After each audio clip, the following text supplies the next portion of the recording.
Chapitre 7, sixième partie, dans l'édition bilingue du Tanya, page 312. On a expliqué la dernière fois comment Ani Hashem lo shaniti. Je suis Hashem et je n'ai pas changé. Avant la création, après la création. Le sens simple, c'est que Dieu a la même volonté, les mêmes désirs, et la Torah ne changera jamais. La Torah zot loto mukhlefet. Chassidut explique, d'après le sens littéral, je n'ai pas changé moi-même. Dieu n'a pas changé. Pourtant, avant la création, il était seul. Après la création, il y a le monde. On a expliqué que le monde est Batel HaKadosh Baruch Hu. Le monde est complètement annulé devant Dieu, comme la lumière du soleil dans le soleil. Très bien. Ça, c'est au niveau de l'essence divine. Mais au niveau de sa connaissance, Dieu connaît chacune des milliards de créatures. Il connaît les réactions d'Adam Arishon, d'Avraham Avinu, de chacun d'entre nous. Il n'est donc pas le même avant et après, au niveau de sa connaissance. Peut-être pas au niveau, pas peut-être, sûrement au niveau de l'essence divine, Dieu est le même. Mais au niveau de ses attributs divins, est-ce que là aussi on peut dire qu'il est le même avant de connaître et après de connaître? Avant d'aimer et après avoir aimé? C'est ce que Admor HaZaken va nous expliquer dans cette leçon.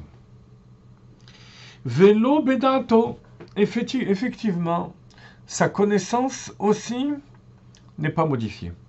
Pourquoi? Parce que Dieu ne connaît pas comme l'être humain connaît. L'être humain connaît des choses qui sont extérieures à lui. Alors que Dieu a tout en lui, tout qui est annulé en lui. Et c'est en se connaissant qu'il connaît les créatures.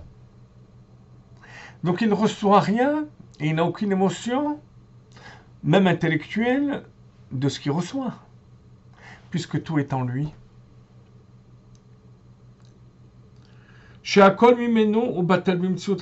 Or, tout ce qui est en lui provient de lui, est annulé par rapport à Kadosh Baruch Hu.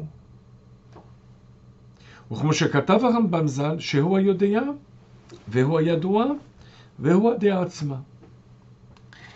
a déjà une première conclusion au niveau mathématique, c'est que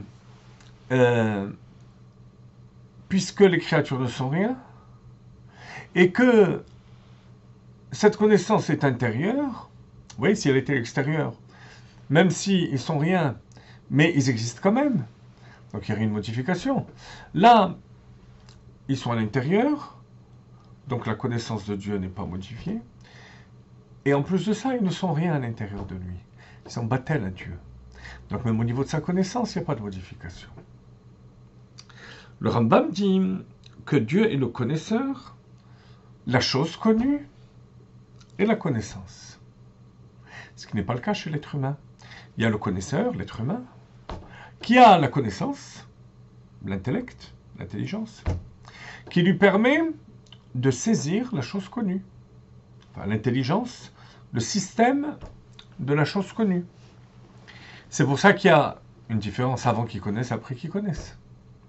Mais Dieu est en même temps le connaisseur, la connaissance, et la chose connue aussi est englobée en lui. הכל אחד, ודבר זה אין כוח בפה לאומרו, ולא באוזן לשמעו, ולא בלב האדם להכירו על בוריו. Une chose pareille, dit le Rambam, la bouche n'est pas capable de le dire, les oreilles ne sont pas capables de l'entendre, et le cœur n'est pas capable de le comprendre complètement.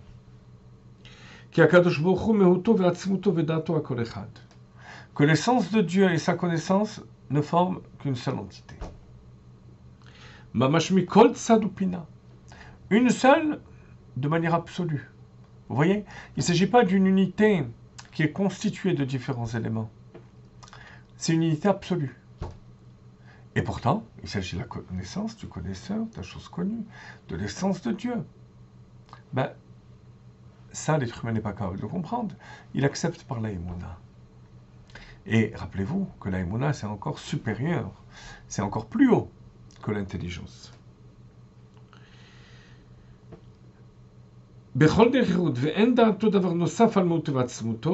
Kmoshu benefesh Adam.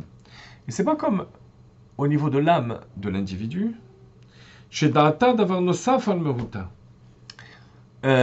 L'essence de l'homme est différente de son da'at. Ah, même lorsqu'il s'unit avec sa connaissance, avec son intelligence pour connaître, c'est une union qui est morkevet, qui est composée. Alors que chez Dieu, c'est une seule entité. כשאדם לומד ויודע איזה דבר, כבר הייתה בו נפשו המשכלת, בטרם שלמד וידע, ואחר שלמד. L'être humain, avant d'étudier, il a déjà la connaissance. Enfin, il a déjà, pardon, l'intelligence.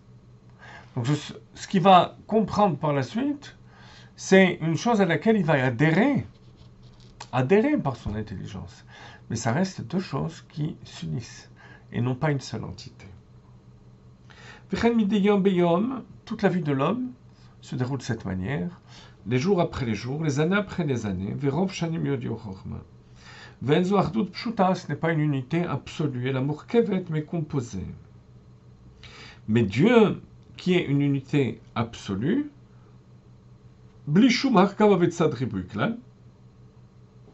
donc l'essence de Dieu et sa connaissance, le connaisseur et la chose connue, ne sont qu'une chose. Voilà pourquoi tu es le même avant la création, après la création, avant de connaître, après de connaître. Donc Hachem Echad. Dieu est un. Et En Od, il n'y a rien d'autre.